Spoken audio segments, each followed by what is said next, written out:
Hello, so I am Sally Beaumont. I'm currently a service manager with Coram. And my background really is, I have been a social worker for over 30 years now.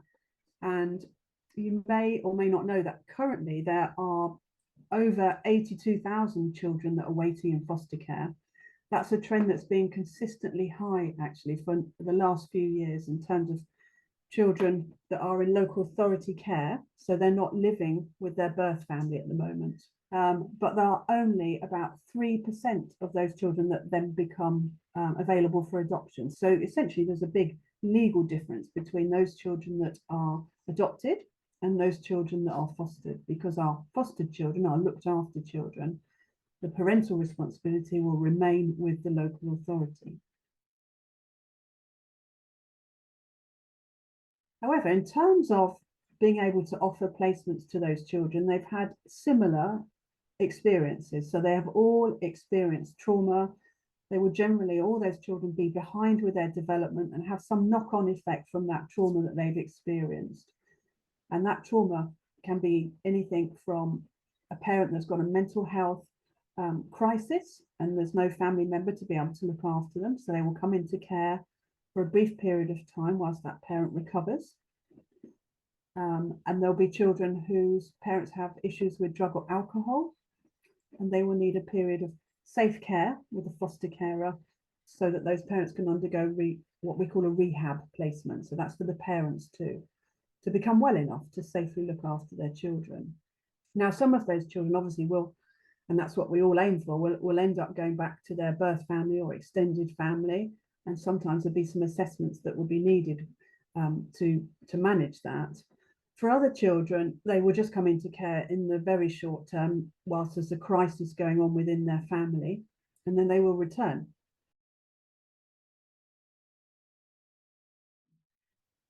So in fostering, we have a whole variety of placements. So it could be short-term, respite, and permanent placements. So that's a big consideration for yourselves, really, in terms of time that you've got to spend with children and helping to teach, support, care for, nurture, and help them reach their potential. And some people come straight in because they want to actually look at caring for teenagers. It fits with their skill set. They like teenagers. They've raised teenagers themselves, and they're looking at helping and guiding young people through those adolescent years. So that's easy. So they will probably be approved and go through the assessment process to look after children that are aged 10 and over.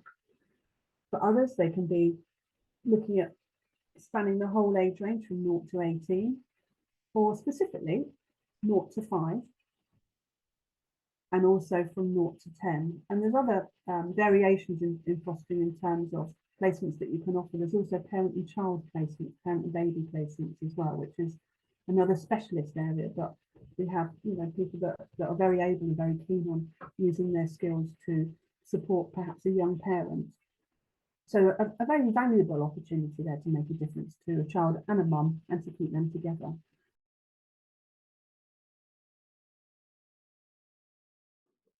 You can very easily go to an independent fostering provider, because that's what they're called, a private fostering agency, or your local authority, because both of those will have a system for approving people as foster carers and supporting them as well.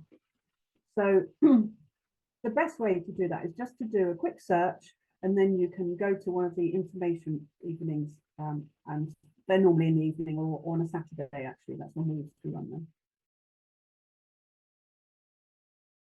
And the training for foster carers is mandatory. So there's not really an element of choice there. I think with adoption, there's still a whole timetable of very, very valuable training that's offered. And you may not need to attend it straight away. You may choose a different developmental stage of your child to join that much later. For foster carers, it's a continuum learning curve, really. So that's why there'll be training anything from managing complex behaviours, challenging behaviours, coping with children that go missing, particularly for our older children, managing challenging behaviour in terms of helping children to understand some of the feelings they've got when they return from family contact, family time, because that can be difficult for children to understand why they're not living with their birth family. So there's a whole array of training.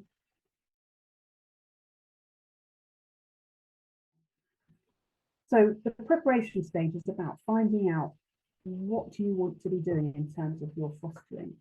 And when you read that information pack, it will talk about eligibility as well, which I think for most people reassures them that this isn't about whether you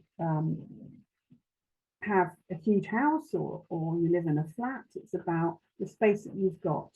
The one thing that will be the same in adoption and fostering is that we need people to have a spare room. And that unfortunately does rule some people out, but it's very, because it's an area that's very, very regulated, you can only have a baby in your room up to the age of 2. So you can see the opportunities for having more than one placement and that child continuing to be older if you're only in a 1-bedroom flat is more restricted. So you'll need to check with your local authority or your fostering agency whether they're prepared to take on, knowing that you can only offer a baby placement in your own room. So don't necessarily rule yourself out. So generally we are looking for people that have got a spare room. You also need to be over the age of 21. There's no upper age limit. So you can be any age, but bear in mind you're going to be looking after lively children. Everyone's only got certain energy levels and time to commit to that. So I think that is a consideration. There is no upper age limit, and that's right and proper.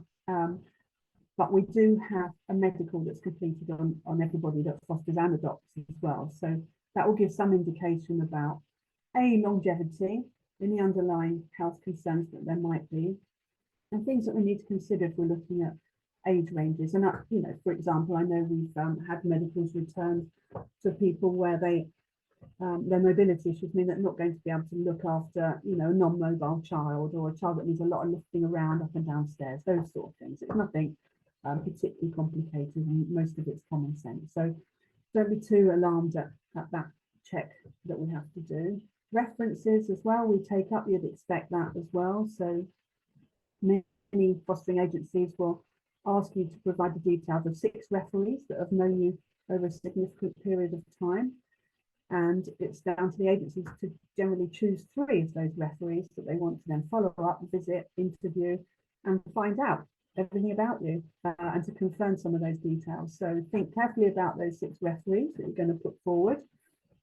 And that's another one of those important checks and references that we do. Again, you won't be surprised to learn that we do a criminal records check. That's called a DBS. And that also looks at whether you've got any offences that are going to bar you from fostering, same as it would in adoption. But yeah, very much about if you have offences against children or violence, they would rule you out of fostering and adoption. I would just want a note of caution around some offences that you may or may not have committed when you were a juvenile or perhaps much younger. Don't think in fostering that's necessarily going to rule you out. We do a risk assessment around those. So it's worth talking to someone in confidence about that, just to reassure you. So all of those checks will take place in what we call stage 1. So you've had your application form, we've gone through, we're doing all those checks and references and sorting all of that out. You're being very upfront, and it's a 2-way conversation about things that you think might be an issue, might not. And then at the end of that, stage 1, and you'd move towards the assessment document. So it's quite an in-depth assessment of you in terms of your motivation to want to look after children, your experience of parenting, if you've had any, because that might be more common in fostering, your own children, if you've been raising children as well, and all those relationship things.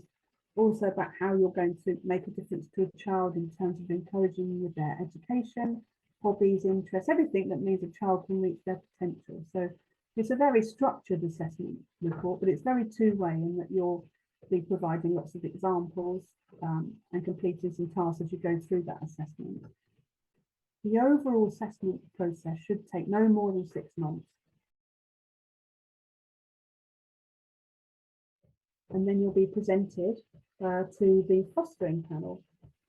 On that fostering panel will be more than likely, because we have to have some social workers on there, but there will also be a care experienced young person, sometimes someone with a medical background,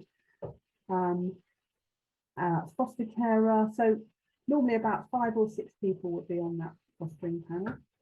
They'll read everything there is to know about you, and then we will ask some questions as well, just to see how you feel the assessment process has gone, and then your preferences for an age range as well. So from that will be a recommendation that then goes to the agency decision maker.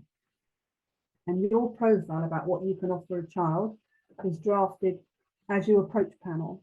So the idea being that we can start thinking about looking for children and matching you at the earliest opportunity. Now, this isn't a formal match. This is different to when you're being permanently matched with a child because you're going to offer long-term fostering or you're going to be an adopter. But we still have that element of matching because we're trying to find a child and vice versa that's going to complement each other in terms of activities you do, availability, whether you're working part-time or not working, and the other children that are in your household already. So all of those are important considerations. And the idea as well with fostering is that you'll have your annual review each year. So you can also use that to amend your terms of approval. Maybe you're wanting to provide a placement to a slightly older child or more children. So all of those little change of circumstances mean that you return to panel. And that's it really.